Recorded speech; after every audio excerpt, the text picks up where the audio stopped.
Oke teman-teman, dimanapun sahabat posisinya berada saat ini, Assalamualaikum warahmatullahi wabarakatuh. Kita belum mulai sampai 2-3 menit ke depan. Saya lagi menyiapkan sedikit bahan untuk apa yang hari ini kita diskusikan. Pidato kenegaraan dari Presiden Sontoloyo untuk Republik Sontoloyo. Jadi, apa kabar semuanya? Di mana posisi sahabat semua? Jambi hadir. Tolong sebutkan posisi dan dari mana. Tolong dikabari tolong cek suara, apakah suara saya sudah cukup jelas atau posisi saya terlalu dekat atau terlalu jauh. Tolong dikasih jempolnya untuk suara. Kemudian tolong dikasih informasinya untuk jarak. Kalau kejauhan atau kedekatan, saya akan adjust sebelum kita masuk ke pidato kenegaraan dari Republik Sontoloyo ini. Yang jelas sahabat semua, hari ini terang bulan. Jadi kalau Anda lagi merasakan rindu atau jatuh cinta atau merasakan suasana yang romantis kepada siapapun itu, ya katakan aja kangen ya bilang kangen, cinta ya bilang cinta gitu ya. Manfaatkan minggu malam ini yang lagi melo, yang lagi kangen, jangan sia-siakan. Daripada mendengarkan suara bosman yang isinya provokator-provokator nggak penting itu, mungkin lebih penting Anda mengabari orang yang Anda sayangi, yang Anda cintai, untuk mengatakan apa suara hati Anda. Sekali lagi, bulannya hari ini saya lihat di luar sangat cantik. Dan biasanya pada saat bulan terang seperti begini, dulu di kampung saya adalah kita memanfaatkan untuk dolanan. Dan saya ucapkan terima kasih untuk sahabat semua dimanapun. Dolanan kita minggu malam ini selama 30-45 menit ke depan adalah mendengarkan diskusi-diskusi dari seorang bosman. Saya ucapkan terima kasih Anda menyempatkan. Saat ini baru 5.400 sahabat yang join di IG live ini. Mudah-mudahan kita bisa mendapatkan sesuatu hari ini sebelum masuk ke topik utamanya, sambil menunggu teman-teman lagi yang lain masuk dan ada yang pengen kangen rebuan gitu ya. Dan sekali lagi teman-teman, ucapkan di mana posisi Anda, dari Semarang, dari Bengkulu, dari Kudus, Sidoarjo, sekalian kenalan bahwa sahabat semua, sahabat yang ada di IG adalah kita satu bangsa, satu negara dengan satu cita-cita, ingin negara kita berdaulat. Dan saat ini kalau kita tidak berdaulat, kita usahakan dalam waktu yang sesingkat-singkatnya kita bikin berdaulat. Oke sahabat semua, seperti biasa sebelum acara dimulai, saya ucapkan terima kasih untuk sponsor utama. Jadi sahabat saya di Business Hack, mereka yang repot mengurusi saya dan mengurusi organisasi yang bersama-sama ini. Dan sponsor hari ini adalah cuma 2. Satu adalah buku Mardigu. Ada 6 buku Mardigu yang saat ini Business Hack kelola. Jadi sahabat, selagi masa COVID, learn from home itu saya sarankan baca buku Mardigu. Karena dari baca buku Mardigu ini acara live ini bisa disponsori terus. Kedua adalah ada video naratif yang menggunakan subliminal, menggunakan gelombang gamma yang namanya Road to Billionaire, di mana ada 48 video yang menggunakan pemrograman sehingga bawah sadar kita bisa terupdate dengan sesuatu dan Anda menjadi lapar. Menjadi lapar ini adalah kunci dari inti program bawah sadar. Tidak terdengar karena dia ada di subliminal, ada di binaural program. Dan sengaja kita memilih rasa lapar atau hungry. Sekali lagi, ini kita belum masuk ke topiknya. Saya cuma mengingatkan bahwa rasa lapar itu penting. Saya ingat suatu hari di tahun 2009, saya ingat. Sahabat semua pasti ingat saya punya seorang ayah angkat yang saya panggil Babe. Di mana Babe ini adalah orang yang bersama saya ketika ayah saya almarhum, dan dia menjadi pengganti ayah saya, my godfather gitu ya. Dia orang yang sangat luar biasa, dan sedikit dari orang Indonesia yang memiliki rekening lebih dari 12 digit. Jadi suatu hari, di suatu sore, di umurnya udah 70-an tahun lebih, tahun 2009 saya pernah mengalami shit happen in my life. Jadi kehidupan berantakan. Ya, sekali lagi bahwa bisnis itu ada up ada down. Jadi saya duduk sore di kantor di tua, kantornya dia. Dan dia biasa lagi ngerokok dan saya tidak merokok kan. Jadi saya temenin dia di taman belakang. Sore-sore menuju maghrib. Terus saya bilang berkata, bagaimana caranya supaya gue kaya seperti lu gitu ya. Saya ngomong sama dia babe dan lu gua gitu ya. Dia diem aja, dia ngerokok gitu ya. Saya ngeliat nggak salah. Gimana caranya gue bisa kaya seperti lu gitu. Dia ngelihat saya, dia ngerokok lagi, cuek gitu. Lama-lama saya bilang, lu denger nggak sih gue ngomong apa? Denger gitu. Emang kenapa? Gimana caranya gue bisa lebih kaya dari lu gitu. Dia narik rokok aja, diem gitu. Lama-lama, langsung aja deh gimana caranya gue kaya?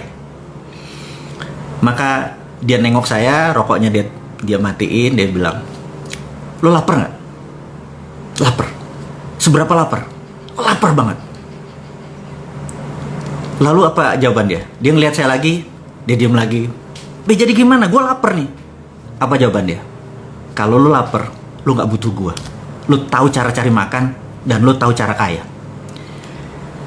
Itu kalimat adalah kalimat yang dalam sekali bagi saya, sehingga saya tidak perlu penjelasan. Jadi begitu kita ngerti, no need an explanation. Tapi begitu kita nggak ngerti, berjuta penjelasan juga nggak akan pernah bisa mengerti. Perkataan itu sangat filosofis menurut saya. Dan sejak saat itu saya mengerti arti lapar. Jadi saya mengerti arti puasa. Saya mengerti artinya berat. Saya memandang lapar dari arti yang lain. Saya memandang puasa sejak saat itu dari arti yang lain. Jadi sahabat semua, menjadi lapar itu penting. Jadi how hungry you are, mungkin tema hari ini. Sekali lagi, seberapa lapar itu adalah program bawah sadar yang ada di Road to Billionaire. Jadi kalau sahabat berkesempatan untuk membeli dan menonton, kemudian menggunakan headset ya untuk pemrograman ini dan ulang-ulangi, program lapar itu akan menjadi bawah sadar Anda. Dan begitu Anda lapar, Anda melihat dunia dari sisi yang lain. Anda bisa melihat the other flip of coin. Anda bisa melihat sisi lain dari koin tadi. Dan peluang-peluang itu ada di sisi lain. Jadi sahabat semua, kita akan masuk ke acara hari ini. Kayaknya sudah cukup prolog dari saya. Sekali lagi, Assalamualaikum warahmatullahi wabarakatuh. Sahabat semua, kita akan mulai bicara tentang geopolitik dan geostrategi, di mana ini adalah acara menjadi ciri khas dari acara mingguan atau 2 mingguan. Dan terakhir kita membicarakan adalah Pancasila sudah selesai, jangan dibahas lagi. Jika ada yang membahas, Anda ingin merubah kedaulatan bangsa Indonesia dan Anda berhadapan sama kita semua, sahabat Bosman Sontoloyo ini. Jadi pertama yang kita mau diskusikan, saya ada catatan dari ini adalah marahnya Pak Presiden kemarin, tanggal 18 sih marahnya, tapi 10 hari kemudian diluncurkan di media massa dan dipublikasikan. Bagi saya ini hanya mengingatkan sahabat saya ketika saya ini memiliki sahabat, dia adalah wakil ketua intelijen BIN-nya Malaysia. Dia sewaktu pemilihan menteri di bulan Oktober kemarin 2019, dia menelpon saya kaget juga, udah lama nggak berkomunikasi sama dia. Kemudian dia mengatakan bahwa brother, ini pemilihan menteri oleh presiden Anda kali ini berbahaya. Saya bilang, kenapa gitu ya? Nah, maaf, kita lompat sebentar teman-teman semua, bahwa di dunia shadow setiap hari kita selalu berdiskusi. Maaf, suara saya kedengeran nggak? Saya kok agak putus nih. Masih oke? Tes 1 dulu. Oke. Teman-teman, jadi sahabat saya itu mengatakan bahwa ada bahayanya pemilihan waktu itu. Jadi saya mau menceritakan tentang dunia shadow. Jadi di setiap negara, dunia intelijen itu selalu mengawasi negara lain. Jadi misalnya di CIA, di Langley, itu yang mengawasi kebijakan pemerintah Indonesia itu bisa lebih dari 10 doktor ilmu kebijakan ekonomi, psikologi, dan lain sebagainya. Jadi kalau ada kebijakan-kebijakan sebuah pemerintah, terutama Indonesia, dia bisa mereview. Dan kita tahu intelijen di negara-negara ASEAN juga melakukan hal yang sama, karena Indonesia adalah kakak nomor satu ya kalau di cerita kungfu itu, atau kakak tertua di ASEAN. Jadi setiap kebijakan yang dilakukan oleh pemerintah Indonesia pasti dimonitor oleh negara-negara tetangga kita, karena kalau itu bisa berbahaya atau bisa mengganggu atau itu bisa menguntungkan, mereka harus mengantisipasi atau membuat langkah-langkah kerjasama kalau itu menguntungkan dan lain sebagainya. Jadi saya nggak tahu apakah di Indonesia masih segitu sensitif dunia intelijennya atau dunia shadownya, apakah masih mereview kenapa Filipina kemarin menyatakan mendukung Cina bukan mendukung Amerika, dan lain sebagainya. Ini harus hati-hati sekali saya membicarakan hal ini di publik. Tapi yang jelas teman saya, singkat cerita adalah bahaya. Saya bilang, kenapa? Saya merasa heran kenapa Pak Jokowi waktu kemarin jadi udah mengumumkan menteri itu, kenapa banyak memilih menteri yang dari orang kaya atau anak orang kaya. Jadi anak orang kaya itu adalah mereka yang sudah makan di piring golden platter sama silver spoon gitu ya. Mereka nggak tahu rasanya susah atau orang kaya, karena orang kaya itu melenakan atau terlena dengan kekayaannya sehingga mereka tidak sensitif lagi. Jadi mereka kalau ada kita tahu di ke depan tahun 2020, sekali lagi ini masih 2019, kalau krisis, kalau ada tindakan war, perang sama Amerika dengan Tiongkok, itu mereka harus orang-orang yang sensitif. Saya lihat mereka nggak terlalu sensitif nih gitu ya. Nah, saya waktu itu nggak percaya apa yang dia katakan, tapi saya mereview, oh iya dia anaknya Ano, oh dia kaya karena Ano dan lain sebagainya. Sehingga waktu Pak Presiden kemarin marah bahwa sense of krisisnya dari para menteri ini tidak ada, saya jadi teringat kata-kata teman saya 9 bulan yang lalu yang mengatakan hati-hati, menterinya tuh nggak sensitif gitu ya. Jadi sementara kata-kata sensitif itu kata-kata yang penting, sehingga saya harus mengingatkan sekali lagi kepada para menteri, bukan para presiden, bukan pada Pak Presiden, bahwa kepada siapapun, para menteri, Anda yang dimarahi oleh Pak Presiden, Anda punya rasa, benar nggak? Saya sarankan Anda mundur kalau Anda yang ditarget oleh Pak Presiden. Atau kalau Anda bukan yang tidak ditarget, tetapi Anda merasa Anda tidak mampu, mundur. Karena sekali lagi, kami, rakyat, kita ini sudah capek Indonesia nggak pernah jadi juara dunia lagi, atau nggak pernah jadi juara Liga Champion, atau nggak pernah juara Asia, atau antar kampung aja kita jadi nggak juara ini, gitu. Jadi saya pikir sebaiknya kalau lagi pertandingan bola, menteri-menteri yang ditarget atau merasa dirinya tidak mampu mundur, gitu ya. Dan kenapa mundur? Karena kan Anda punya rasa, Anda lihat kayaknya saya nggak perform deh, ya sudah mundur aja. Lalu kepada menteri yang ditarget, mundur. Sekali lagi, ini bukan krisis. Ini udah extraordinary. Jadi kalau di masa ordinary, di masa ekonomi biasa saja, itu cara mengelola ekonominya gampang, cara mengelola negaranya gampang. Berdasarkan demand supply, berdasarkan boom bust. Kita tahu ekonominya lagi boom, lagi naik, atau lagi bust, lagi turun. Begitu lagi turun, suku bunga diturunin supaya terangsang lagi, dan lainnya. Begitu ketinggian, suku bunga dinaikin, uang lagi ditarik. Itu adalah teori ekonomi biasa, juga mengelola negaranya biasa. Di masa krisis seperti tahun 98, seperti tahun 2008, mengelola negara at crisis itu ada lagi strateginya. Jadi itu ada extraordinary. Sahabat semua, saya mengingatkan, saat ini bukan lagi negara atau dalam dunia dalam keadaan krisis atau krisis, tapi dunia at war. Itu kategorinya berbeda. Jadi sahabat semua, saya juga mengingatkan Anda para menteri, mudah-mudahan Anda mendengar menonton live video ini atau nanti rekamannya, bahwa yang namanya at war itu berbeda ngelola pada saat ekonomi atau dunia dalam keadaan krisis atau dalam keadaan normal. Sejak 2017 dunia confirm dalam keadaan economic at war, karena menurut saya kebijakan kemarin 2017 sampai 2019, sekarang sampai 2020, udah 3 tahun, ini salah kaprah karena melihat dunia hanya dalam keadaan krisis. Tidak, sekali lagi ini dalam keadaan war. Saya sekedar mengingatkan, ketika Donald Trump dilantik Januari 2017, besoknya Pak Trump menaikkan anggaran militernya menjadi 700 billion dolar. Saya mau ingatkan, anggaran militernya 700 billion dolar. Padahal biasanya cuma 500, naik 200 billion. Saya hanya mengandaikan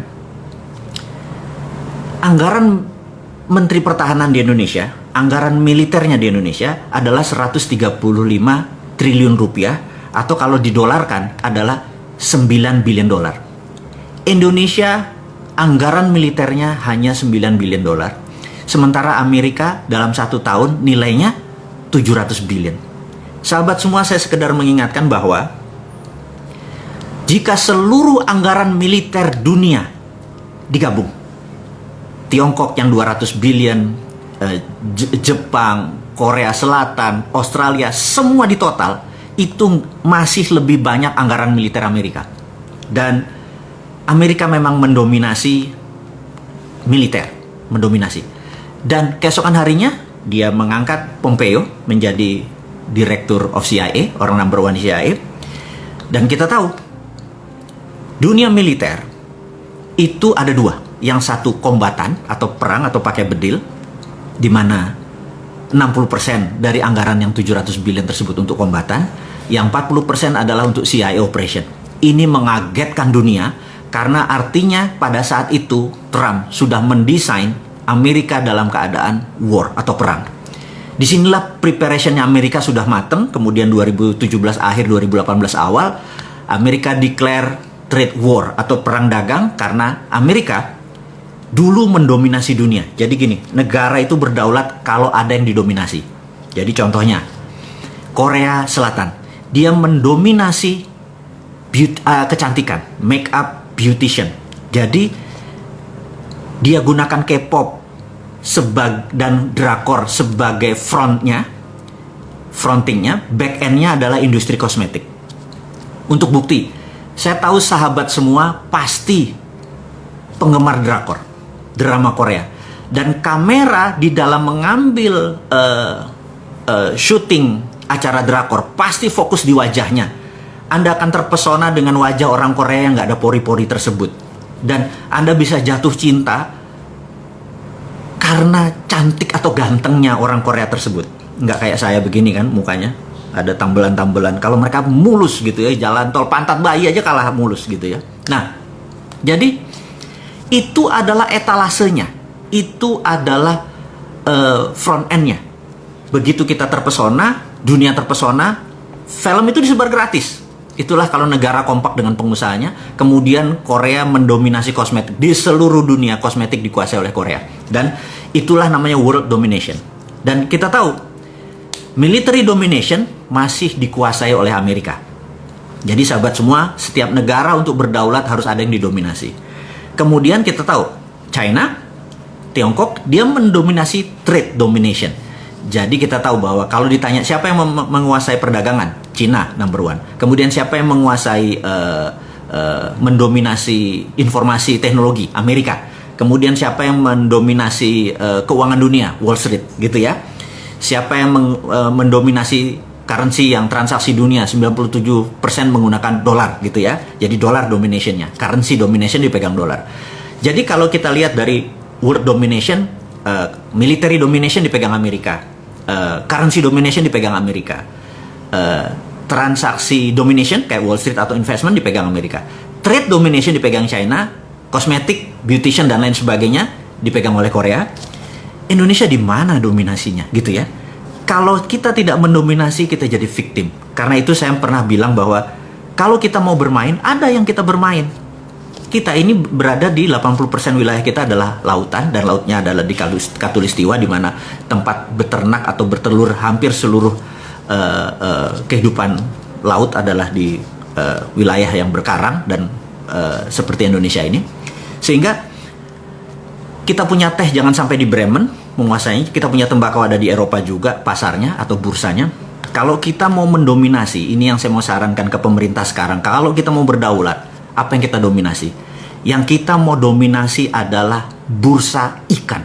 Jadi kalau bisa, Indonesia menentukan harga ikan dori, harga ikan apapun, salmon, apapun itu, karena kita bisa jadi raja ikan, dan ikan adalah binatang yang saat ini kita bisa mendominasi. Ada yang bilang mendominasi utang gitu ya. Sahabat semua, jadi kalau kita mau bernegara, mau menjadi negara berdaulat, seperti misinya kita, seperti impiannya kita, seperti tugas kita mengingatkan bernegara adalah, yuk menjadi negara berdaulat. cara berdaulat adalah ada yang kita dominasi. Ingat, setiap sesuatu itu pasti ada pasarnya, dan setiap pasarnya ada bisnis modelnya. Dan kita tahu military domination dipegang Amerika, kenapa kita mesti berkompetisi ke sana? Trade domination dipegang China, kenapa kita mesti menjadi negara pedagang juga malah jadi victimnya China gitu ya?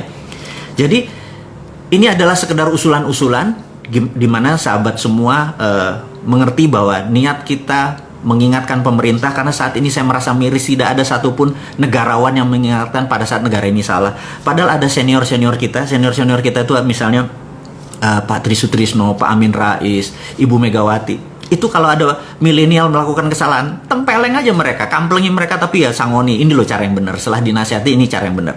Jadi saat ini banyak kesalahan-kesalahan dari pemerintah atau kebodohan-kebodohan dari para menteri atau pejabat. Satu pun tidak ada negarawan yang mengingatkan dan meluruskan.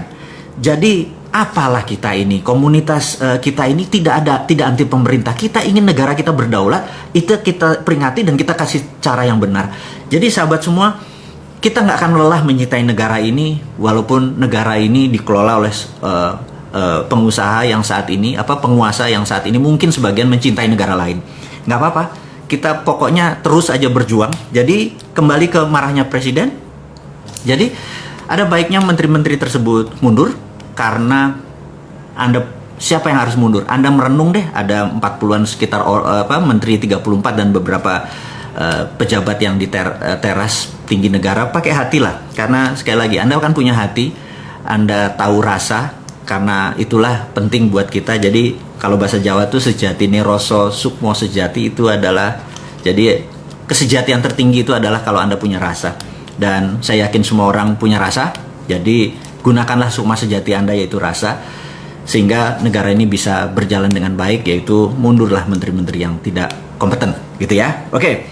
Kemudian saya juga mengingatkan untuk sahabat semua, sahabat muda semua, saya ini memprovokasi Anda semua bahwa tahun 2024 kalau bisa pemimpin negara ini, mulai dari partainya, mulai dari pemimpinnya, kalau bisa usianya yang saat ini mereka di bawah 40 tahun. Maksud saya begini, saya sudah melihat banyak sekali dalam 2 bulan terakhir ini, telepon, ngobrol, jumpa darat bahkan seminggu ini, sama mereka-mereka pejabat pengelola negara yang atau orang-orang yang sudah umurnya di atas, seperti saya deh, orang-orang yang gak berguna ini.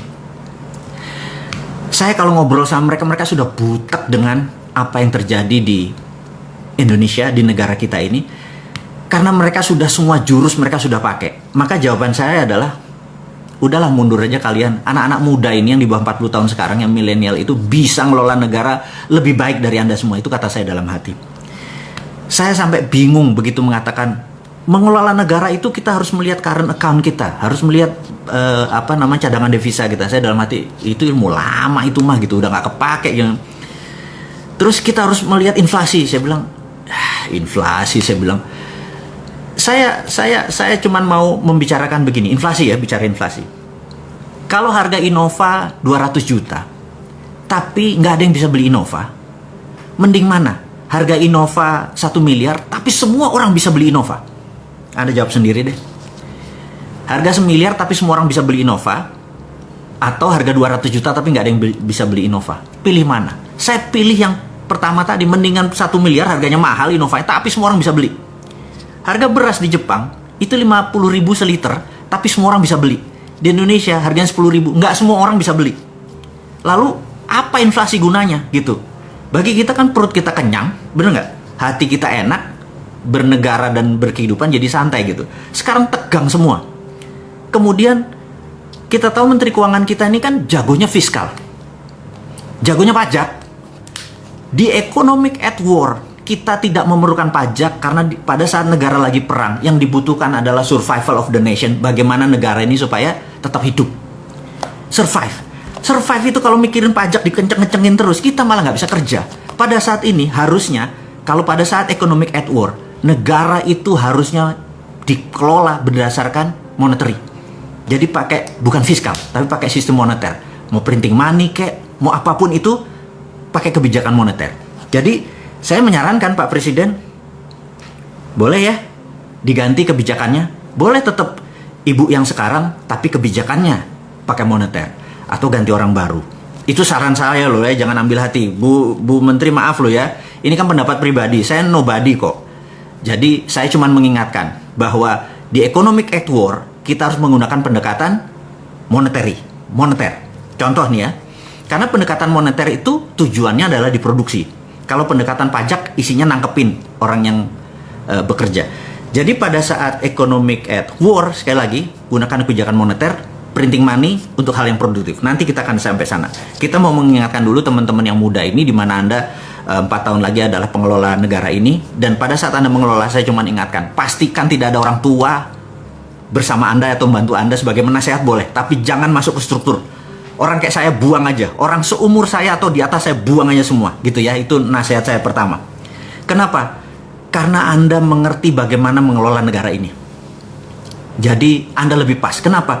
Karena dunia saat ini terjadi resetting, terjadi decoupling. Decoupling adalah perubahan dari masa sekarang dengan masa depan. Jadi masa sekarang itu decoupling, masa depan itu beda sekali cara ngelolanya. Ini yang saya mau mengingatkan semua teman-teman di yang muda-muda, ambil jabatan politik, ambil struktur bernegara dan ubah negara kita. Tapi sekali lagi, jangan ubah Pancasilanya, jangan ubah undang-undang dasarnya, jangan ubah apapun.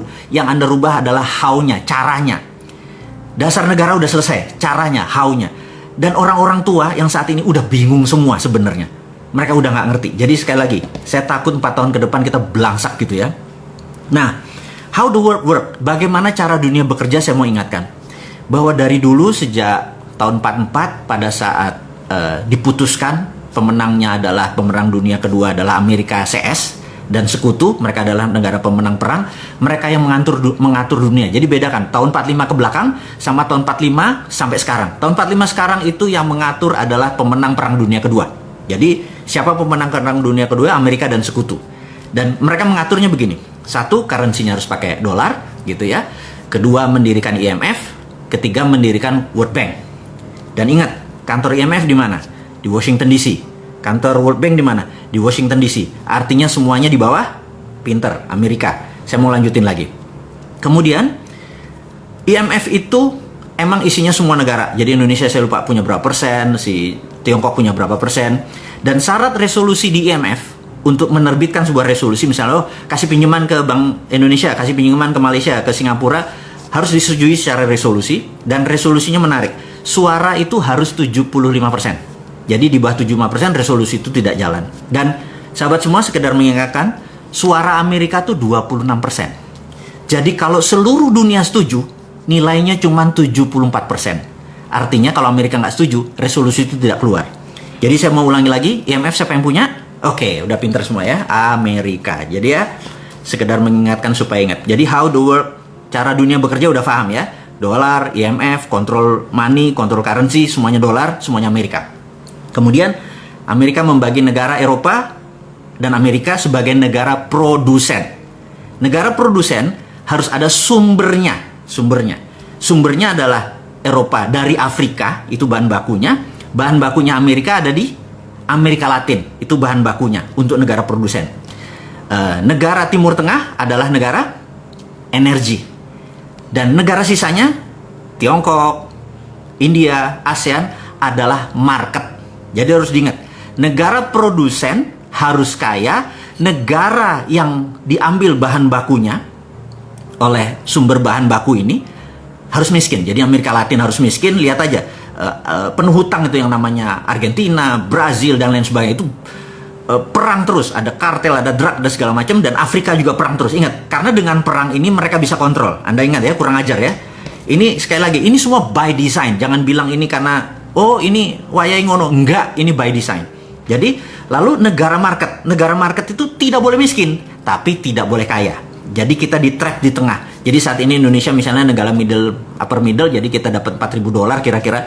Dan Indonesia sampai sekitar 10 tahun lagi. Ingat, Cina udah di Indonesia udah berapa? 4-5 tahun terakhir ini kan Cina masuk. Apakah GDP Indonesia naik? Dari 3.800 terus naik jadi 7.000? Nggak mungkin. Gitu ya. Terus Indonesia di bawah Amerika bakal naik nggak dari 4.000 terus ke 7.000? Nggak mungkin. Indonesia kan segini-segini aja naik 5-6%, 2-3%, kayak gitu aja terus. Karena kita adalah market. India adalah market. Tiongkok adalah market gitu ya. Nah, di tahun 90 ketika zamannya Ronald Reagan, di mana fokusnya Amerika adalah berperang lawan Soviet, dan kemudian fokusnya di energi, mereka lupa Cina waktu itu membangun infrastruktur tahun 90-an, membangun UKM-nya dulu, membangun produksinya, dan begitu tahun 2008 pada saat Olimpiade Beijing, dunia kaget. Ternyata Cina sudah menjadi produsen. Kalau udah jadi negara produsen, dia udah menjadi sejajar dengan Eropa, sudah menjadi sejajar dengan Amerika, maka Cina atau Tiongkok harus punya negara jajahan seperti Amerika di Amerika Latin, Eropa di Afrika. Sekarang pertanyaannya, siapa negara yang dijajah oleh Cina? Oke, Anda sendiri yang jawab. Saya nggak mau. Karena nggak mungkin Indonesia. Pejabat Indonesia pinter-pinter, orangnya pinter-pinter, nggak mungkin Indonesia. Kalau bilang Indonesia itu orang, itu fitnah itu, ya. Jadi Anda yang jawab. Anda yang jawab. Tapi Anda dalam hati tahu, anjrit, gue tahu tuh maksudnya bosman negara mana. Dan pejabatnya siapa, gue tahu gitu ya. Tapi wis, kita nggak usah ngegosip. Karena ngegosip itu nggak menyelesaikan masalah. Ini hanya mengajarkan, mengingatkan cara bernegara yang benar. Jadi sudah mulai mengerti how the world work gitu ya. Nah karena itu, kalau Amerika dan Eropa adalah negara pemenang perang, sekutu. Kalau dengan Cina, nah Cina ini lagi men-challenge Amerika, men-challenge dunia bahwa siapa yang jadi number one. Bagi saya adalah number one itu dominationnya Cina baru trade domination. Amerika masih mempunyai beberapa dominasi, yaitu teknologi informasi, satelit, alat perang, dan lain sebagainya. Jadi kalau saya merasa kalau fisik mereka berperang, rasanya Amerika menang. Tapi sekali lagi, Cina negara yang sudah ribuan tahun budayanya berdiri, mereka pasti bermain. Nah disinilah saya mau melihat bahwa Indonesia harusnya mengambil kesempatan di masa ini. Ini nanti kita akan sampai sana. Ini yang saya kok nggak diambil sih, goblok bener lu gitu ya. Nah jadi begini, saya sekedar mengingatkan, COVID hari ini kita harus diskusikan dulu sebelum kita masuk ke topik yang lain. COVID ini begini, terlepas dari Anda percaya bahwa COVID itu konspirasi atau COVID itu biologi, out of control, gitu ya. Terserah. Tapi kita mikir yang netral aja. Anggap ini adalah memang biological event atau peristiwa maha dahsyat pandemik, memang biologi. Nggak ada yang mengendalikan, nggak ada. Jadi kita anggap kita adalah orang baik yang tidak punya persepsi buruk. Kita menganggap ini adalah kejadian yang normal. Oke. Kalau kejadian yang normal, maka untuk mengobati atau dunia vaksin itu dunia virus itu obatnya adalah vaksin. Jadi menurut pengalaman, vaksin itu kira-kira 12 sampai 18 bulan. Jadi kalau kita anggap bulan Januari 2020 dunia berkompetisi untuk membuat vaksin COVID, maka kira-kira tercepat adalah Januari 2021. Gitu ya.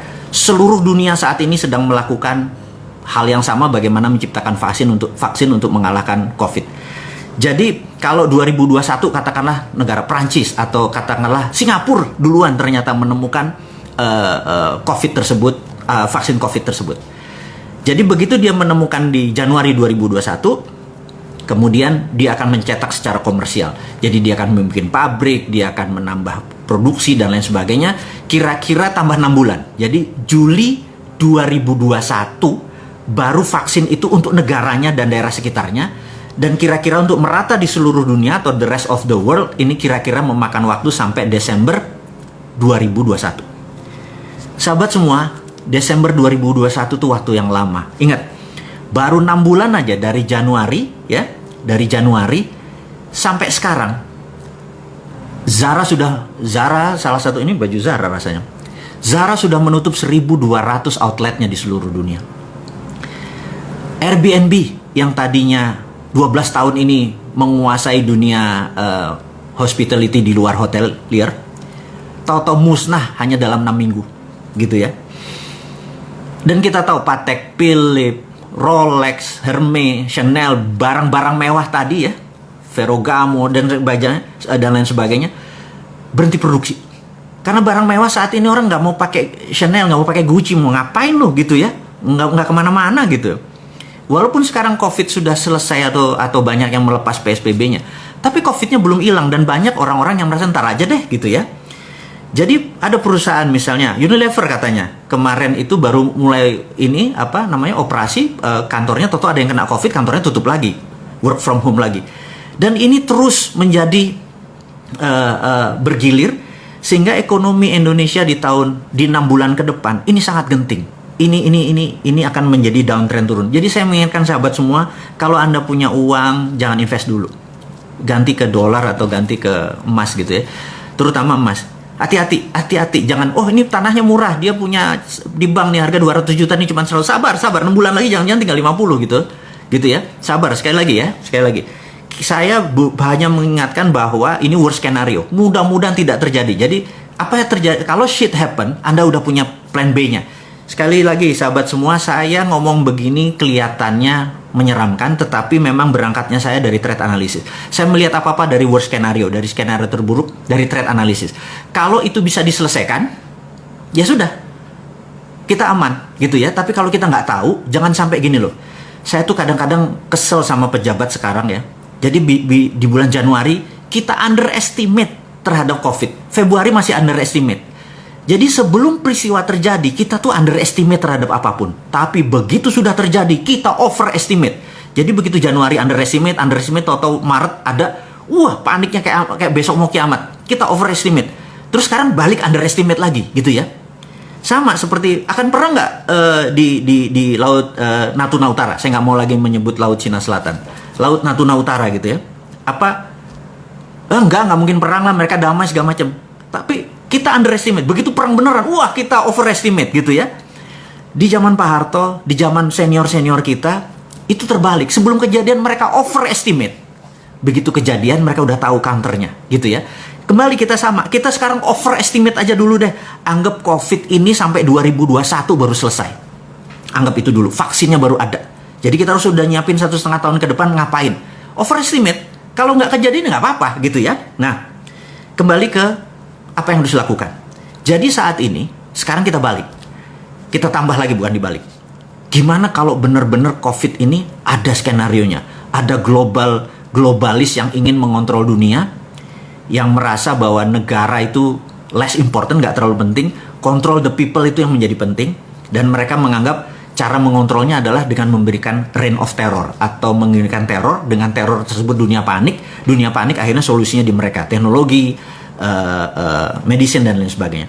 Jadi kalaupun mereka ini by design, kapan vaksinnya keluar? Mereka pasti udah punya vaksinnya gitu ya. Kapan vaksinnya keluar? Vaksinnya keluar adalah 2 bulan sebelum vaksin kompetitornya datang. Kenapa? Karena ngitungnya begini. Saat ini di dunia ada 11 juta terpapar, di Indonesia ada 65 ribu hari ini gitu ya. Itu adalah Juli, akhir diperkirakan Indonesia mungkin 100 ribu, dunia kira-kira 20 juta. Di akhir 2020, dunia kira-kira mencapai 50 juta. Di pertengahan Juli 2021, mungkin sekitar 300-an juta. Dan diperkirakan akhir 2021, 1 miliar manusia terpapar oleh COVID. Dan bagi globalis, cabal, bagi mereka yang orang jahat-jahat ingin mengontrol dunia ini, disitulah baru mereka keluarkan vaksinnya 2 bulan sebelum itu. Karena apa? Udah 9 miliar orang. Kalau 10 juta masih belum, gitu ya, udah 9 miliar orang. Jadi sahabat semua, terlepas ini ada konspirasi atau tidak, angka 2021 itu menjadi visible negatifnya. Nah, kalau 6 bulan pertama sudah menghancurkan ekonomi sekian persen, apa yang terjadi 6 bulan kedua di semester tahun ini? Kita harus prepare, harus bersiap-siap apa yang akan terjadi. Apa yang akan terjadi nanti kita bahas, sabar. Ini gratisan aja kok, banyak nanya gitu ya, sabar. Tahun 2020, Anda tahu video saya, boleh cek. 10 bulan yang lalu saya mengatakan 2020 resesi, 2021 puncak resesinya. Tapi saya menganggap saya mungkin salah. Jangan-jangan 2021 adalah depresi. Kalau depresi ini terjadi, Anda sekali lagi harus hati-hati terhadap planning Anda. Jadi sekali lagi, Anda jangan buru-buru. Anda masih muda, Anda adalah calon pemimpin bangsa ini. Langkah Anda benar-benar hati-hati. Anda belajar, diskusi. Selalu overestimate, tapi langkah Anda, baby step-nya benar-benar solutif gitu ya. Teman-teman, mudah-mudahan Anda kebayang apa yang akan terjadi dengan versi saya informasinya ini. Udah kepanjangan nggak? Mau nambah lagi nggak? Udah 40 menit nih. Anda gratisnya minta panjang gitu ya. Kasih saya jempol kalau Anda lanjut atau sudah ditutup sampai sini. Oke, lanjut ya. Oke, saya kasih informasi lagi. Jadi kalau minggu kemarin kita bicara tentang MMT, Modern Monetary Theory, dengan SWF, Sovereign Wealth Fund, di mana kita udah punya contoh waktu itu kuda laut, kita pakai di zaman Pak Ibnu Sutowo, sekarang mereview aja. Kemudian kita menggunakan contoh seperti Dubai atau contoh seperti Aramco, Saudi Aramco, di mana ke depan mereka akan menggunakan Sovereign Wealth Fund, dan kita menyarankan Indonesia tidak perlu ngutang. Jadi contohnya gini, kita audit nikel kita, katakanlah nikel kita nilainya 1000 billion, kemudian 20% nikel kita forward, kita ambil uang 200 billion dolar untuk membangun Nusantara. Tidak perlu hutang karena kita forward. Jadi bukan pinjaman ala Ibu Menteri. Ini beda karena ini kan negeri Sontoloyo ya, bukan negeri yang di seberang itu. Jadi kalau kita nggak bakal ngutang, ngutang tuh bukan kita banget.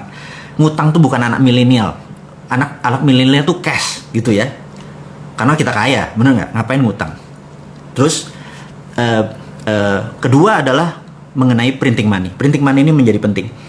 Jadi kita tahu generasi tua di atas kita ini takut sekali sama namanya inflasi, karena mereka pernah merasakan susahnya inflasi. Atau negara tidak dikontrol seperti tahun 98, inflasi sangat cepat sekali sehingga barang-barang nilainya menjadi tak bernilai. Kemudian juga di tahun 60-an, 66 terutama, itu terjadi hyperinflation di Indonesia. Tapi sekali lagi, karena printing money itu mereka tidak setuju karena itu bisa menyebabkan negara dalam keadaan inflasi. Saya mau menerangkan tentang inflasi dengan cara yang sederhana. Jadi gini, inflasi itu tidak ada selama printing money-nya ada underlying. Ini harus diingat. Jadi saya sekedar mengingatkan sahabat semua, saya ulangi lagi, Anda mungkin pernah dengar tapi ya biar ilmu ini nancep ke dalam, repetition adalah segalanya. Repeat gitu ya. Jadi keunggulan adalah tidak ada. Keunggulan adalah seseorang yang merepeat sesuatu sehingga menjadi keunggulan. Saya akan repeat lagi.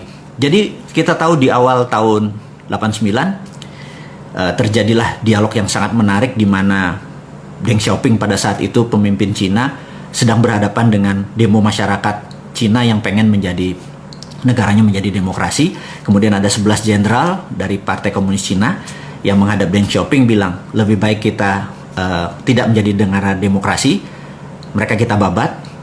Tapi kalau Anda memilih demokrasi, Anda memilih memenangkan perjanjian seperti dengan Ronald Reagan. Jadi waktu tahun itu ada perjanjian dengan Ronald Reagan untuk jadi Cina 40 tahun kemudian menjadi negara demokrasi. Kami bersebelas tebas saja lehernya gitu ya. Kami nggak usah ngikutin. Deng Xiaoping sangat dilema, kemudian keputusannya adalah dia memilih sahabat dia, jenderal yang 11 itu, kemudian dia libas itu demonstran dan Cina menjadi negara tertutup. Kemudian dia fuck IMF, fuck World Bank, dia udah nggak butuh gitu ya. Baik, akhirnya mereka berdua belas rapat, dan rapat ini menjadi sangat fenomenal karena ada sebuah tagline yang saat ini masih ada, yaitu hari itu, momen itu adalah ada sebuah kata-kata ya namanya the secret meeting that changed China. Disitulah adalah masa meeting rahasia yang merubah Cina sampai sekarang, yaitu mereka menggunakan dua currency, satu renminbi, satu yuan. Yuan untuk di luar China, renminbi di dalam Cina. Renminbi dicetak berdasarkan proyek. Nah, saya memberi contoh nih ya, gimana caranya pada saat misalnya si Sontoloyo ini jadi presiden. Contoh ini ya, jangan ngarepin, saya nggak akan pernah mau. Jadi contoh, jadi gini. Jadi suatu hari Menteri PUPR datang, lapor Pak Presiden kita perlu bangun 1 juta rumah. Oke?